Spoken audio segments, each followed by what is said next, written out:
Assalamualaikum warahmatullahi wabarakatuh. Kembali lagi bersama kami di channel Wisata Ilahi. Hari ini kita akan membahas kisah bagaimana Nabi Muhammad SAW diutus menjadi Rasul. Nah, ketika usia Rasulullah mendekati 40 tahun, beliau mulai menyendiri dan menghindar dari hingar-bingar kehidupan kaumnya yang penuh kesyirikan dan perbuatan nista. Berbekal sekantong makanan dan air secukupnya, beliau sering pergi menuju Gua Hira yang berjarak sekitar 2 mil dari kota Mekah. Dalam kesendirian tersebut, beliau menghabiskan waktunya untuk beribadah dan merenungi kebesaran alam di sekelilingnya, serta menyadari akan adanya kekuasaan yang agung di balik semua penciptaan ini. Demikianlah, hal tersebut Allah SWT kehendaki baginya sebagai awal dan persiapan untuk menerima sebuah misi besar yang akan merubah sejarah kemanusiaan. Karena itu, jiwanya harus dibersihkan dari hiruk-pikuk duniawi dengan segala kotoran yang ada di dalamnya. Hal tersebut berlangsung selama 3 tahun sebelum diturunkannya tugas kerasulan. Setelah sekian lama beliau melakukan khulwah atau menyendiri, membersihkan jiwanya dengan memperhatikan besarnya kekuasaan di balik kebesaran alam ini, maka Allah berikan beliau kemuliaan dengan mengangkatnya sebagai seorang Rasul sekaligus penutup dari para Nabi dan Rasul. Peristiwa ini terjadi pada hari Senin tanggal 21 Ramadan, tepat saat beliau berusia 40 tahun dalam hitungan Hijriah, dan saat itulah tahun kenabian dihitung. Kejadiannya ditandai dengan hadirnya Jibril alaihissalam yang datang kepadanya dan memeluknya sebanyak 3 kali. Setiap kali memeluknya dia berkata, "Bacalah." Setiap kali itu Rasulullah menjawab, "Saya tidak dapat membaca." Rasulullah SAW sangat keletihan sekali, takut dan panik menghantui dirinya.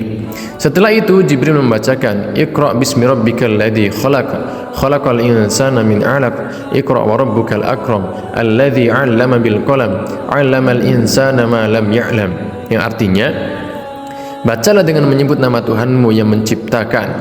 Dia telah menciptakan manusia dari segumpal darah. Bacalah, dan Tuhanmu lah yang Maha Pemurah, yang mengajar manusia dengan perantaraan kalam. Dia mengajarkan kepada manusia apa yang tidak diketahuinya. Surat Al-Alaq. Kemudian Jibril pergi meninggalkannya. Rasulullah SAW kembali ke rumahnya dengan badan gemetar. Beliau khawatir bahwa apa yang baru saja dialami akan mencelakainya. Kemudian beliau masuk menemui Khadijah seraya berkata, "Selimuti aku, selimuti aku." Khadijah segera menyelimuti Rasulullah SAW. Hilanglah ketakutan dari diri Rasulullah. Kemudian beliau menceritakan kepada istrinya yang setia apa yang terjadi di Gua Hira. "Saya khawatir akan terjadi sesuatu pada diri saya," ujar Rasulullah SAW. Khadijah segera menenangkan dan menghibur suaminya seraya berkata, "Tidak sama sekali. Dia, Tuhan, tidak akan menghinamu selamanya. Engkau adalah orang yang suka menyambung silaturahim, membawakan dan membantu orang yang lemah, menghormati tamu dan suka menolong dalam kebaikan." Kemudian Khadijah bersama Rasulullah pergi ke rumah pamannya, Waraqah bin Naufal. Dia adalah orang yang banyak mengetahui isi kitab Taurat dan Injil. Orangnya sudah renta dan buta. Rasulullah menceritakan apa yang terjadi. Mendengar hal tersebut, Waraqah tampak gembira. "Itu adalah malaikat Jibril yang Allah turunkan kepada Nabi Musa. Engkau adalah nabi umat ini. Ah, sayang sekali, seandainya saja aku masih hidup saat engkau diusir oleh kaummu, apakah mereka akan mengusir kaumku? Ya, tidak ada seorang pun membawa seperti apa yang kamu bawa kecuali dia akan dimusuhi. Seandainya aku mengalami saat hal itu terjadi, aku akan membelamu sungguh-sungguh," kata Waraqah. Namun ternyata Waraqah meninggal dunia ketika wahyu sempat terputus beberapa lama setelah wahyu pertama. Nah, setelah turun wahyu pertama, beberapa hari lamanya tidak turun lagi wahyu berikutnya. Hal tersebut membuat Rasulullah gelisah dan bersedih. Beliau terus menanti wahyu berikutnya diturunkan. Sebenarnya hal ini merupakan sarana baginya untuk menenangkan diri agar beliau sadar dengan apa yang dialami pada kali pertama menerima wahyu, dan untuk meyakini bahwa beliau kini telah menjadi seorang utusan Allah. Hingga kemudian suatu hari ketika beliau sedang berjalan, tiba-tiba terdengar suara dari langit. Ketika beliau cari sumber suara tersebut, beliau menyaksikan malaikat yang mendatanginya di Gua Hira sedang duduk di kursi antara langit dan bumi. Beliau kembali merasakan ketakutan yang luar biasa hingga terjatuh di tanah. Kemudian beliau segera pulang menemui istrinya. Khadijah seraya berkata, selimuti aku, selimuti aku. Kemudian Khadijah menyelimutinya.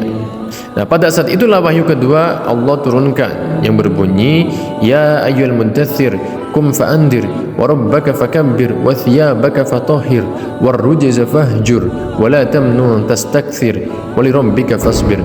Surat Al-Muddaththir, yang artinya, hai orang-orang yang berselimut, bangunlah, lalu berilah peringatan, dan Tuhanmu agungkanlah, dan pakaianmu bersihkanlah, dan perbuatan dosa penyembah berhala tinggalkanlah, dan janganlah kamu memberi dengan maksud memperoleh balasan yang lebih baik, lebih banyak, dan untuk memenuhi perintah Tuhanmu bersabarlah.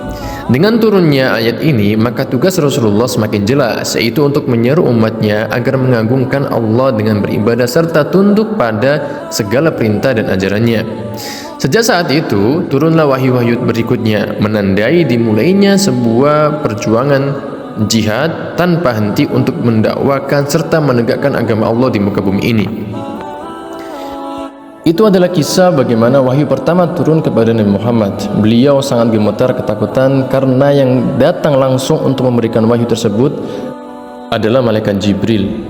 Ya, Nabi Muhammad alhamdulillahnya memiliki istri yang sangat soleha dan sangat pengertian yang bernama Khadijah. Beliau adalah seorang sponsor bagi Nabi Muhammad, selalu mendukung ketika Nabi Muhammad sedang tertimpa kesusahan dan kesedihan. Ya, mungkin sekian saja kisah tentang bagaimana turunnya wahyu pertama atau awal diutusnya Nabi Muhammad sebagai Rasul dan sebagai penutup para Rasul. Semoga kita semuanya bisa mengambil hikmah dan pelajaran dari kisah ini. Sekian dari kami.